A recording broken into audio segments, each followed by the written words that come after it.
जब दिल में गुंजाइश होती है, जब दिल में जगह होती है, तो घर में जगह की कोई कमी नहीं होती है। गाय की सेवा के लिए पहले दिल में जगह बनाओ, हृदय में जगह बनाओ।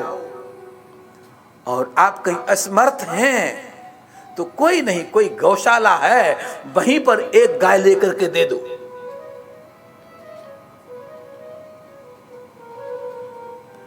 और वहां गाय भी देने की क्षमता नहीं है तो वहां गाय के लिए चारा बांध दो। इतना तो कर सकते हैं। भगवान कहते हैं हम गोपालक हैं, हम गाय का पोषण करने वाले हैं। ध्यान देना, गाय हमारे लिए क्या करती है? बहुत कुछ देती है, बहुत कुछ देती है। किसी ने बहुत अच्छा कहा है, अरे दांतों तले तृण दबाकर है दीन गायें कह रही, दांतों तले तृण दबाकर है दीन गायें कह रही। हम पशु तुम मनुज पर क्या योग्य था तुमको यही। हमने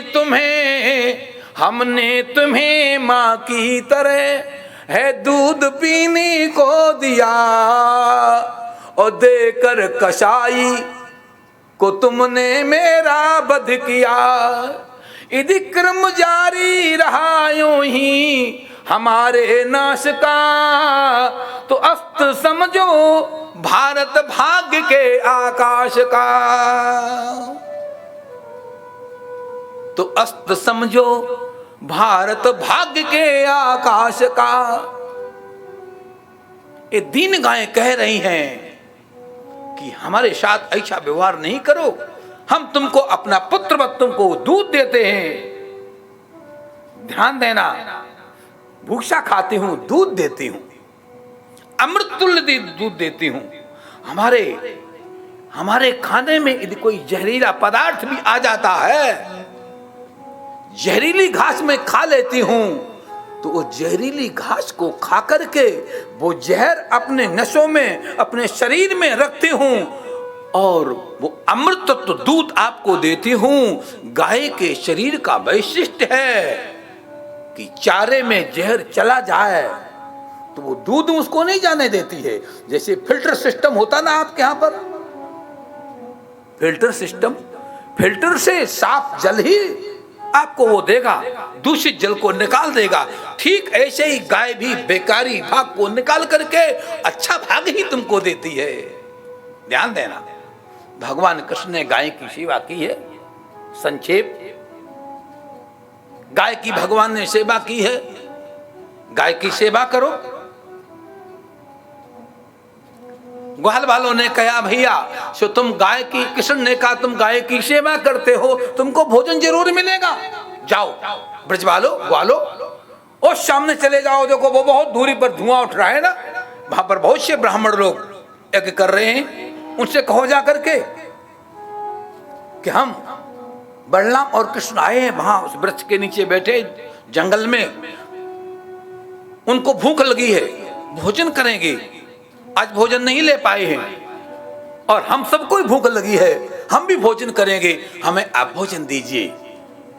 भगवान ने कहा, ब्रजबाल गए, ब्राह्मणों से जाके कहा, किसी ने बात सुनी नहीं, अनसुनी कर दी, ये तो कुछ कहा ना हो। ध्यान देना, कोई दरवाजे पे भिखारी आता, अनसुनी मत करो। कोई दुकान पर कोई भिक्षुक आता है, अनसुनी मत करो। जो तुमसे बनता है, 1 पैसा 2 पैसा 4 आना, रुपया 2 रुपया 10 रुपया जो बनता है उसको प्रेम से दे दो, अनसुनी नहीं करो। अनसुनी कर दी, सारे ग्वाल बाल लौट के आए, भैया कन्हैया कुछ नहीं दिया। अरे देने की बात तो छोड़ भैया, और ढंग से बात तक नहीं सुने। अच्छा, ब्रजवालों को कुछ अहंकारी लगते हैं, उनके अंदर अहम है। ध्यान देना, अहम को अंदर नहीं आने दो। जिस दिन अहम आएगा उस दिन भक्ति चली जाएगी। जहां हम होता वहां भक्ति नहीं होती है और भगवान भी नहीं होता है। भगवान और भक्ति दोनों एक साथ चले जाते हैं। ध्यान रखना, अहम को नहीं आने देना। दे भगवान बोले अच्छा उन्होंने नहीं दिया तो जाओ देवियों के पास जाओ। ध्यान देना, बहुत अच्छी बात। अन्न दान से बढ़कर के कोई दान नहीं है। अन्न का दान सबसे बड़ा दान बताया गया है। अन्न का दान करो। जो अन्न का दान करता है, लिखा है उपनिषद में, छांदोग्य उपनिषद में लिखा है अन्नम ब्रह्म।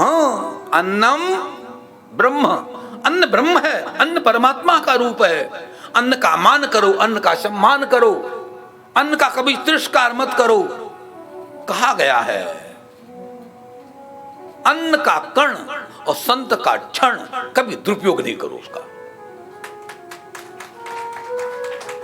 अन्न के कण का, संत के क्षण का दुरुपयोग नहीं करो। मुझे मालूम है इस व्यास गद्दी पर बैठ करके कि समय की क्या कीमत होती है।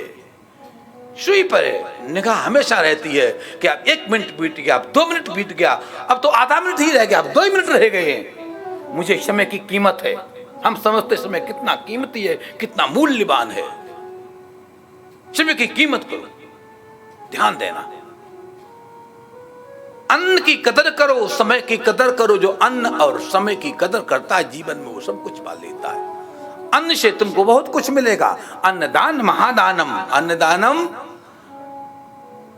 अन्नदानम महादानम, अन्नम दुर्गति नाशनम, ऐसा लिखा है। अन्नम दुर्गति नाशनम, दुर्गति का नाश। कोई आदमी का प्राण न निकल रहा हो, प्राण ना निकल रहा हो तो आप उसके निमित्त अन्न का दान का संकल्प करो। भोग रहा है, प्राण अटका हुआ है, निकल नहीं रहा है, आप अन्न का संकल्प करो, अन्न पर उसका संस्पर्श कराओ। उस ऐसी विचित्र आत्मा का कि सद्गति हो जाएगी, ऐसा लिखा है शास्त्र में। अन्न की बड़ी महिमा, अन्न की बड़ी महिमा है, बताया जा रहा है।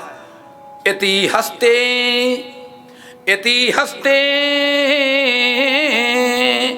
जलम दद्यात्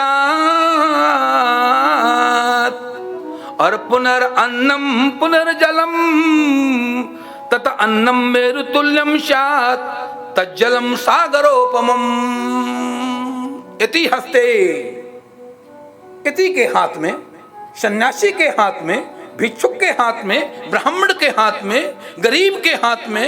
इति हस्ते अन्नम दद्या, जो अन्न को देता है वो अन्न मृतुल्यम स्यात्, जल को देते हो तो सागरोपम, वो सागर के बराबर हो जाता है। ऐसी चर्चा यहां पर आ रही है। हम लोग बहुत ध्यान रखते हैं, हम लोग पूरा प्रयत्न करते हैं कि हमारे आश्रम में कोई अतिथि आए। हमारे गुरुदेव कहा करते थे, हमारे गुरुदेव का आश्रम एकदम जंगल में था, बिल्कुल जंगल में। 5-7 किलोमीटर इधर कोई गांव नहीं, 5-7 किलोमीटर उधर कोई गांव नहीं, चारों दिशाओं में 5-7 गांव नहीं होता, नहीं था, आज भी नहीं। ऐसा जंगल है वो जहां गुरुदेव का आश्रम है। रात्रि के 12 बजे भी कोई भिक्षुक आया, साधु आया, अतिथि आया। कई बार कर्मचारी आलस्य करता है, गुरुदेव स्वयं के भोजन बना के, रोटी बना खिलाते थे स्वयं। ये अतिथि नहीं आया है, ये भगवान बन के आया है, ये भगवान आया है, इसे अन्न दो। ध्यान देना, गुरुदेव आशीर्वाद दे करके गए, बोल के गए, बेटे कोई यदि तुम्हारे आश्रम में आए तो उसे भोजन जरूर देना, जरूर देना। बिना अन्न के खाए उसको भूखा नहीं सुलाना, भूखा नहीं सुलाना। एक बार मैं गंगोत्री में गया, गौमुख पर, आप लोग भी गए होंगे। गौमुख से पहले एक लाल बिहारी बाबा का आश्रम है। हम गए, वहां सोए। हमारे साथ का साधु बीमार पड़ गया, बुखार आ गया। उसने कहा हम कुछ नहीं खा पाएंगे, सब वमन हो रहा है। उसने कहा नहीं खाओगे तो मेरे गुरु का आदेश है, तुम यहां से निकल जाओ। नहीं रखूंगा। वो बुखार में तप रहा है और लाल बिहारी बाप दासा अब तो मर गए हैं, नहीं है, वो रोटी लिए सामने खड़े, खानी पड़ेगी तभी रह सकते हो, वरना नहीं रह सकते हो। यहाँ का नियम है, खाना पड़ेगा। हाँ प्रकाश भाई, जबरदस्ती महात्मा के मुख में 2 ग्रास दिए तब महात्मा हटा वो वहां से, है ये बात है।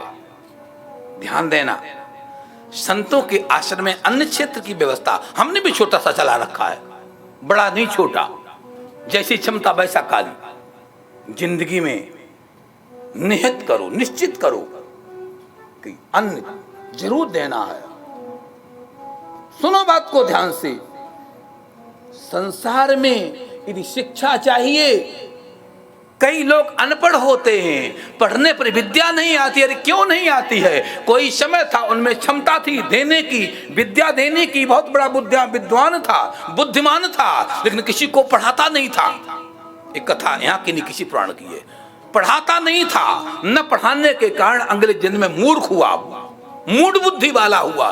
ध्यान देना, यदि ईश्वर ने तुमको विद्वान बनाया है, तुमको शास्त्र ज्ञान दिया है, तो शास्त्र की विद्या दो, शिक्षा दो, शिक्षा की व्यवस्था करो, कॉलेज खोलो, स्कूल खोलो, विद्यालय बनवाओ, छात्रों को रखो, किसी छात्र को, गरीब को पढ़ाओ, जरूरी आवश्यक बात है।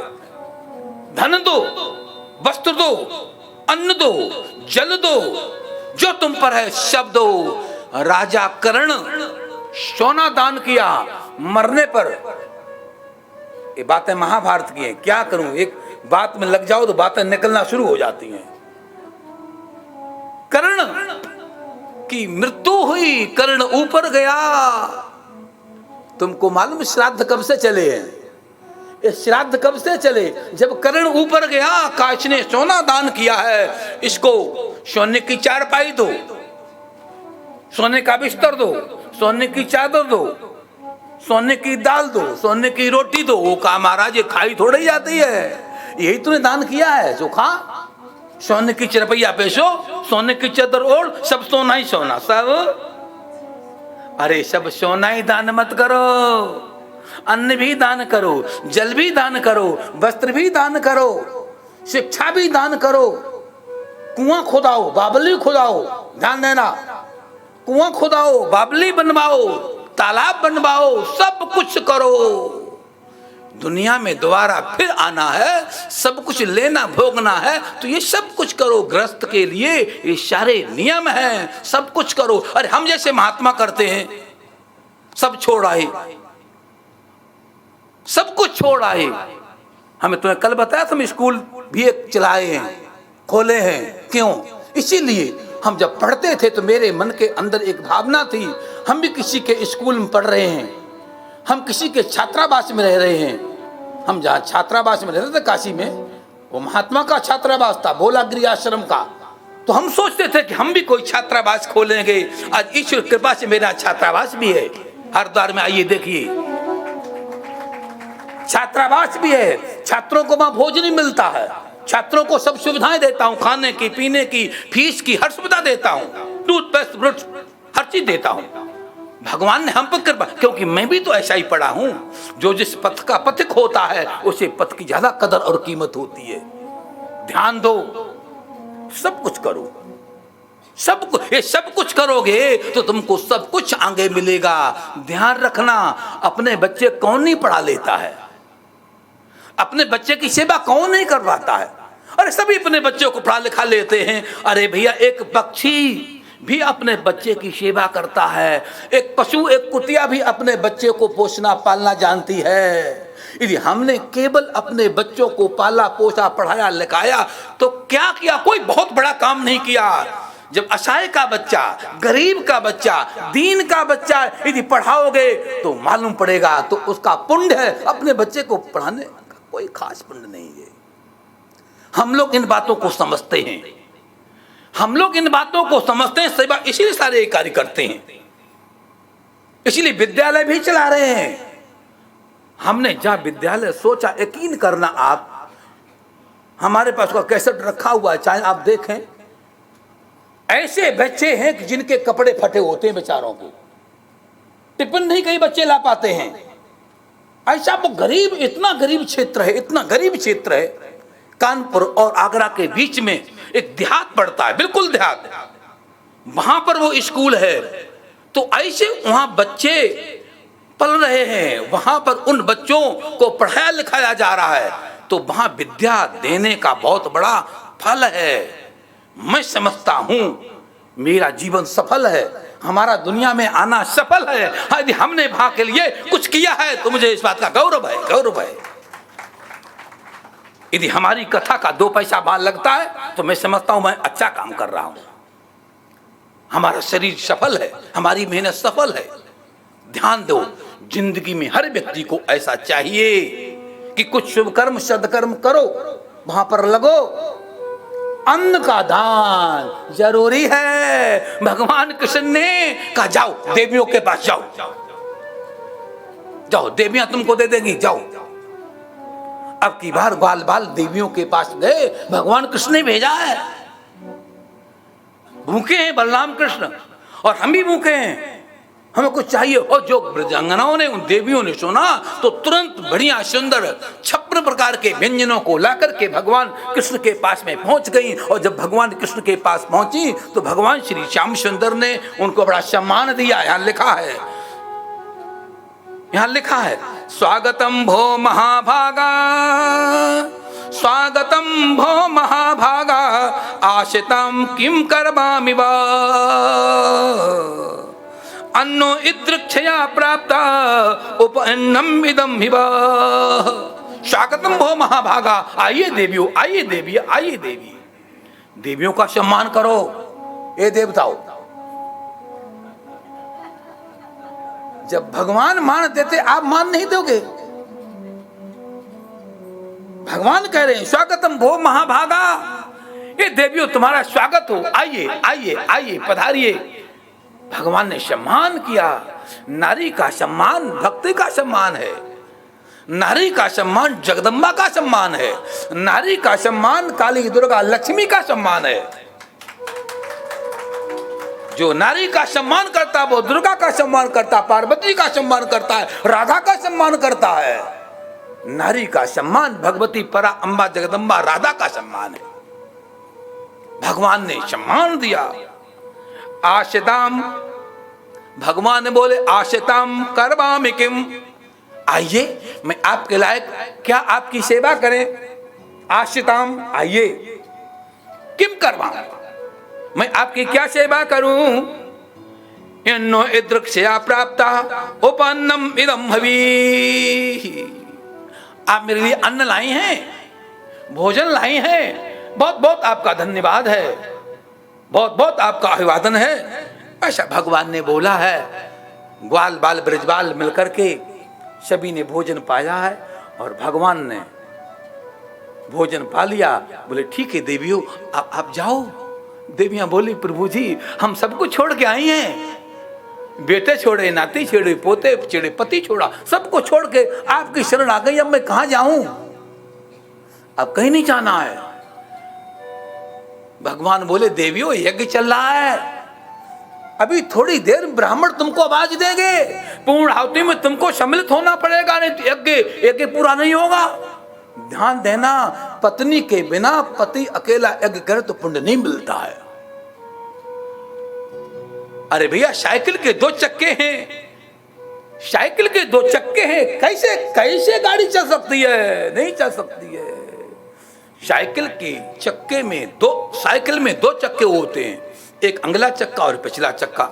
सुनना ध्यान से, पिछले पहिए पे चैन होती है, अगला पहिया बेचैन होता है, बिना चैन के।